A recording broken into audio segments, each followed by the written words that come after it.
In 1981, Harvard cardiologist Dr. Herbert Benson proved that Tibetan monks can control their body temperature, oxygen consumption, and brain waves by using breathing techniques and meditation. So after receiving approval from the Dalai Lama, Dr. Benson and his team traveled high up into the Himalayan mountains, and they spent the next 10 years conducting research on what exactly was going on in the bodies and brains of monks practicing meditation. From an outside perspective, it seemed like the monks' bodies functioned under a different set of rules. Here's an example. The human body is very good at regulating temperature within certain parameters, but when outside temperatures become too cold, the body slows down blood flow to the extremities in order to preserve our essential core temperature. So this is why when we're left in the cold too long, we suffer frostbite on the toes and fingers first, because the body's actually willing to sacrifice parts of our body in order to keep our core muscles and organs alive. But as the monks meditated in temperatures ranging from 30 to 40 degrees, wearing nothing but shorts, the temperature of those extremities, the fingers and the toes, went up, increasing by over 16 degrees in some cases. So Dr. Benson and his team essentially wanted to understand what was happening in the brains of these experienced meditators. So using the best equipment they had in the 1980s, they hooked up all these monks and they measured the brain waves of them while they entered into this deep meditative state. So scientists had previously measured the brain waves of experienced meditators in the West, and they found their brains entered a slow, calm, alpha brainwave state. Dr. Benson actually wrote a book on this before he went out into Tibet to actually study the monks. The book's called The Relaxation Response, and it was inspired by Alexandra David Neal when she had studied monks previously. So that's what they were expecting to see, was this alpha brainwave, right? But when they hooked up these monks, the Tibetan monks in the Himalayas, their brains displayed something called marked asymmetry in alpha and beta wave activity. What that means is that half the brain was in this calm alpha state, while the other half was in beta state, which is a high mental stimulation and concentration. So it's like a state of really intense focus. So it was very clear that these monks were doing something very different from the meditators in the West.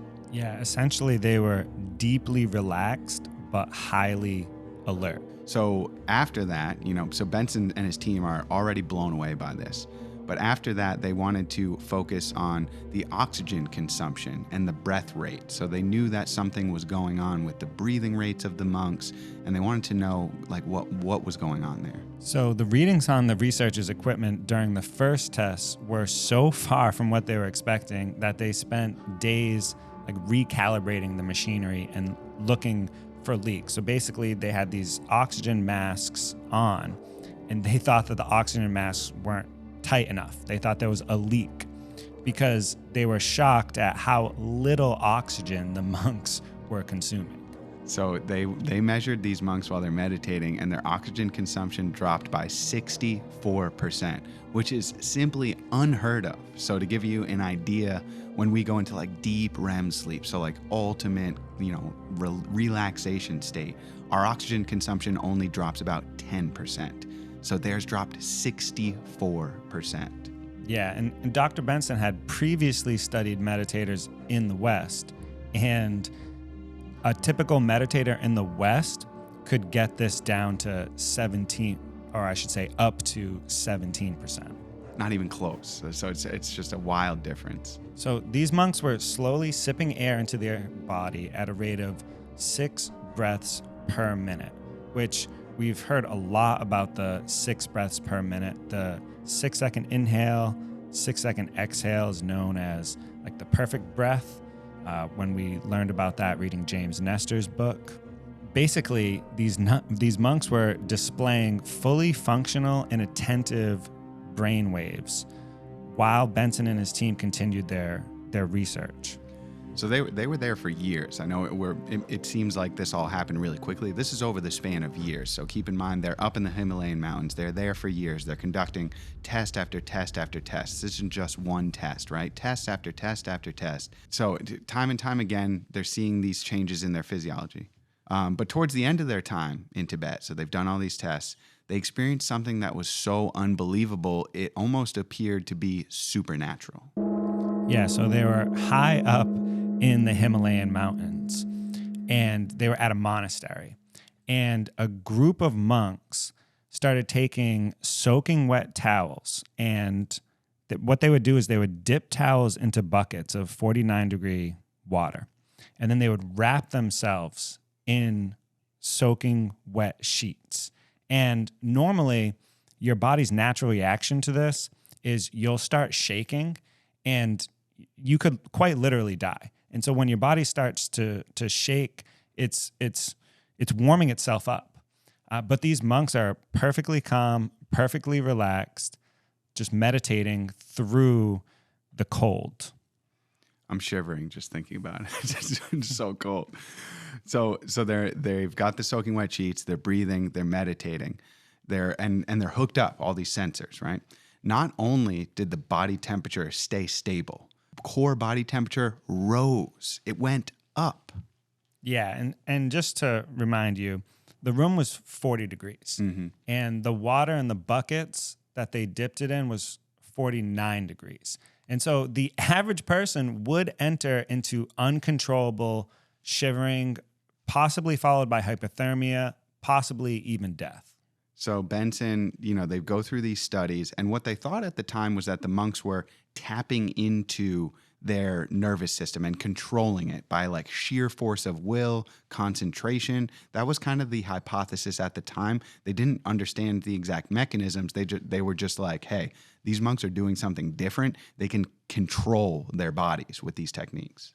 Yeah, and to go back to Alexandra David Neal, who actually inspired Benson and his team to go do this research, she was actually witnessing a different form of this, because she was witnessing groups of monks in cold monasteries using the power of their breath, but she wasn't completely sure what the mechanisms were. So today we know a little bit more about those specific techniques that Buddhist monks and Tibetan monks were using and still use today. And one in particular is known as Tummo, which is the Tibetan word for inner fire. Yeah, so you may have heard of Tummo before, or you may have heard of Wim Hof, who has a breathing method which is basically based off Tummo. But Tummo, essentially, there's different techniques and different traditions of practicing Tummo. Dr. Benson and his team, they discovered one particular technique. So the Tummo technique that these monks in Benson's studies were using is a two-part technique that involves a specific breathing pattern and a concentrated visualization. We want to take a minute here and just say that we are not trained Tummo practitioners or instructors, and Tummo is considered an extremely high-level technique. It requires years of prerequisite study within the Buddhist tradition before you're even allowed to start learning it. And if you truly want to learn Tummo, we recommend finding a Tibetan teacher who can walk you through the entire process in a traditional and safe way. Yeah, our experience with Tummo is actually based off of the Wim Hof method. Danny and I have been practicing the Wim Hof method together for over 3 years. And so that was our whole introduction to Tummo. We learned about it again in James Nestor's book called Breath. He actually has a Tummo exercise that you could do in the back of that book, which is completely different than the Tummo exercise that Dr. Benson witnessed, and also different from the Tummo exercise that Alexandra David Neal witnessed. So with all of that in mind, let's talk about sort of the more well-known aspects of this specific technique of Tummo. So the first component is a breathing technique called vase breath, where basically you're taking 5 deep and forceful inhales into the belly through the nose, exhaling out of the mouth. On the 5th inhale, you swallow the air, hold it in your belly, and then contract your abdominal and pelvic muscles. So you're almost pushing out and making the body vase-shaped or pot-shaped, right? So that's where it gets its name. That's the first part of it. So the second part of Tummo is a focused visualization. So essentially, you close your eyes and you imagine a fire burning inside of your body, like from the core up the spine. So in order to do this requires an extremely high level of concentration in order for this to be effective. There's many instances of monks training for decades before building up this level of focus. So you're combining this powerful vase breath with this fully concentrated visualization, and the core body temperature rises and is sustained through this practice. And that's how those monks were drying the sheets right before Benson and his team's eyes.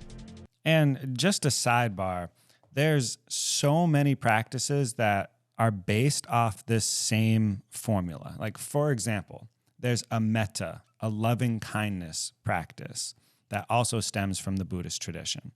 And in order to feel this loving kindness, you close your eyes and you imagine someone that you love. You imagine something that you love. So this is very important to understand, because we can carry this over into other aspects, other areas of our life when we remind ourselves of how important it is to build up our concentration and how important the power of visualization is. So since Dr. Benson's experiments in the 70s and 80s, there have been dozens of other studies by researchers from across the world looking into these same things. And perhaps the most notable was done by Dr. Maria Kozhevnikov. I'm sorry if I mispronounced that, but going forward, we're gonna refer to Dr. Maria as Dr. Koz to make it more simple. So Dr. Koz is a neuroscientist at the National University of Singapore. She works at Mass Gen Hospital, one of the best hospitals in the United States, and she's also a professor at Harvard Medical School. So anyway, Dr. Koz called bullshit on Dr. Benson's research. She attributed the steaming sheets to the basic principles of water hitting cold air. The same idea behind when you see your breath and it's really cold out. And then as far as like heating up the extremities, the fingers and toes, she was even less impressed with that. She did an interview with the New Yorker, and this is a direct quote. She said, "What's so special about heating up one's digits? It's not unusual. Anyone can imagine putting their hands into warm water, and eventually the peripheral body temperature would be increased." She's like, so what?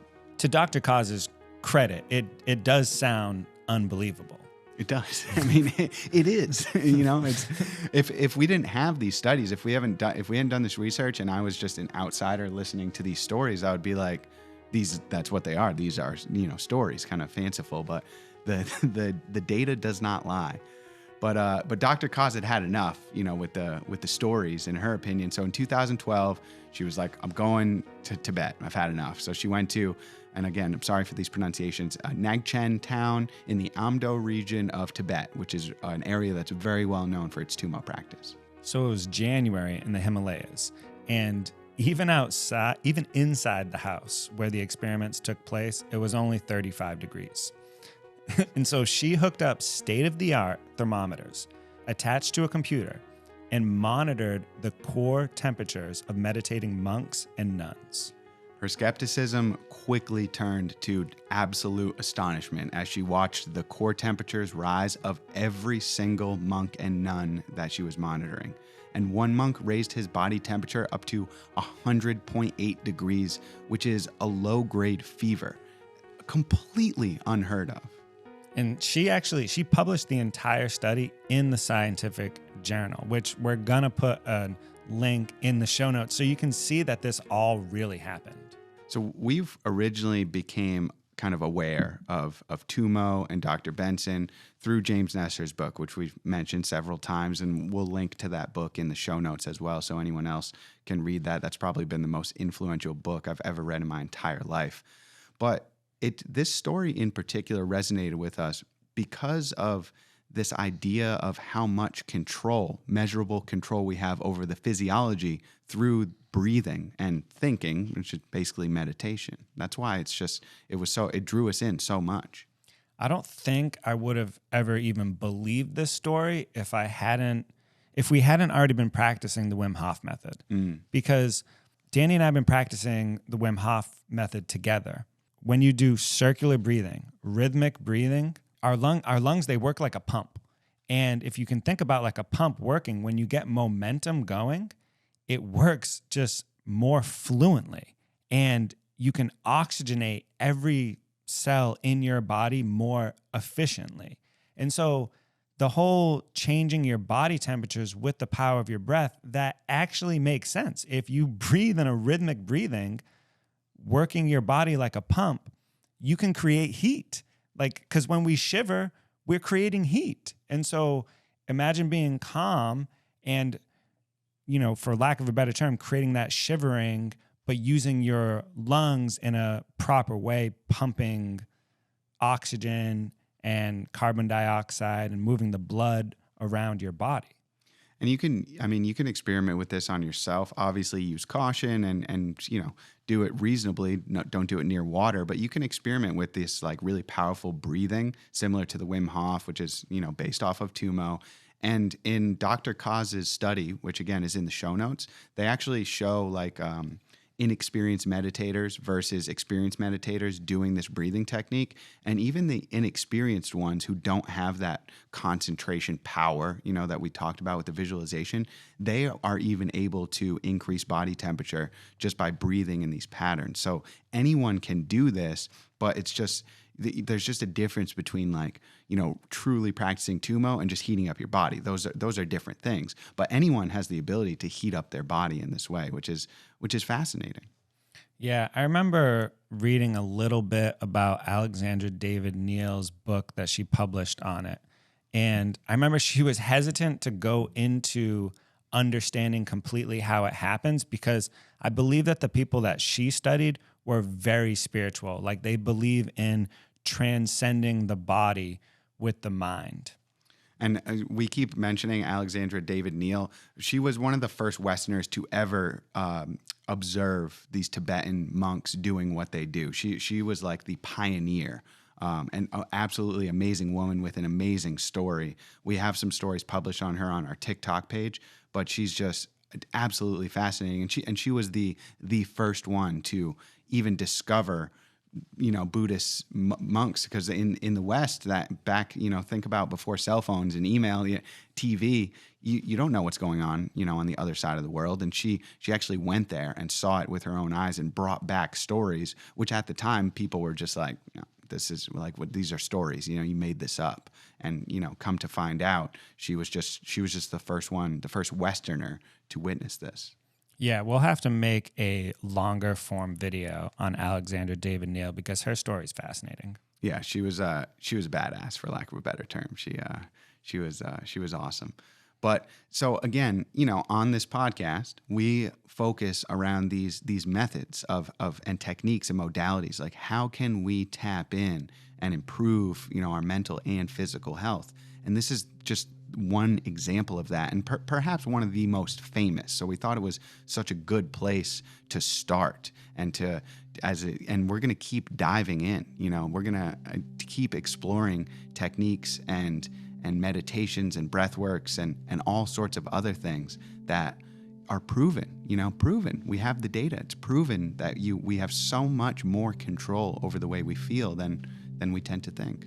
It's really interesting because Dr. Benson first started studying meditators in the West, and he wrote a book on it called The Relaxation Response, which we can link up to share with you guys. But then he wanted to look at the most experienced meditators, and he had to go to the East.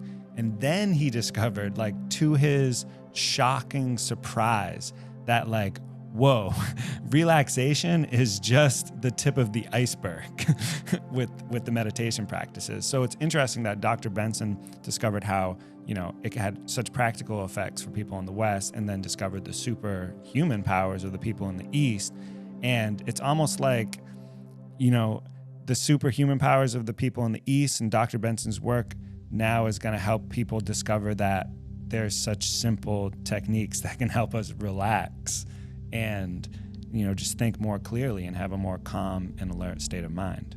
Yeah, and, I love to see this, marriage of the spirituality side of things and the science, like, coming together, where you've got, Benson's experiments were just the first example of Tibetan monks being measured with scientific tools. Today, that's not uncommon. There's research happening right now, both in the East and in the West, where researchers are, taking a look at, and not just Buddhist, Tibetan monks. We're talking about the yogis in India. We're talking about a lot of folks in the Hindu religion, and a lot of these gurus and lamas and Rinpoches and all of these people who have mastered these techniques. It's just starting really now to become mainstream science. Now you've got, Benson was from Harvard, but now you've got whole departments at Harvard dedicated to study this. You've got scientists at Stanford, scientists at Dartmouth, Yale, and then, other colleges and universities in other countries are starting to turn their eye to this, because it really is just quite clear that there's something here and we need to better understand it. Well, we're going to continue to learn about it and research it and share our findings with you on this show. We've got a lot of really awesome stories to share with you guys in this season of the podcast that we're very excited about. This is just the tip of the iceberg. So thank you guys so much for listening. Please check the show notes we have a ton of free resources in there, and resources for you to dive deeper into this stuff too. We'll put Herbert Benson's documentary in there. We'll link to the scientific studies so you guys can go as deep as you want down this rabbit hole. All right. Thanks everyone for listening. We'll see you next time.